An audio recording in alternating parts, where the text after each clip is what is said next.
খুব সহজেই fried rice বানানোর জন্য প্রথমে বাসমতি চালগুলিকে ধুয়ে নিয়ে পরবর্তীতে 30 মিনিটের জন্য এগুলিকে ভিজিয়ে রাখবো।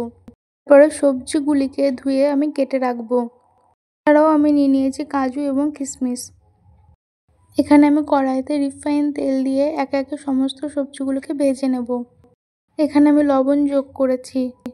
তারপর আমি কাজু এবং কিশমিশকেও ভেজে নেব সোনালি রং করে। এরপর চলুন ভাতটাকে রেডি করে নেওয়া যাক। 80 to 90% ভাতটাকে তৈরি করে নেবার পর কড়াইতে ভাত এবং একে একে সমস্ত সবজিগুলোকে দিয়ে দেব এবং খুবই ভালোভাবে এগুলিকে মিশিয়ে নেব। তারপরে কাজু এবং কিশমিশ আমি এখানে যোগ করে দেব।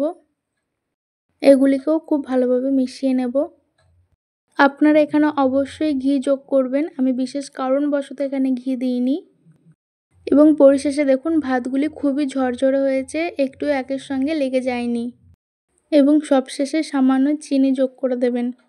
দেখুন কত সহজেই তৈরি হয়ে গেল ফ্রাইড রাইস। আমি এখানে এর সঙ্গে তৈরি করে নিয়েছিলাম চিকেন।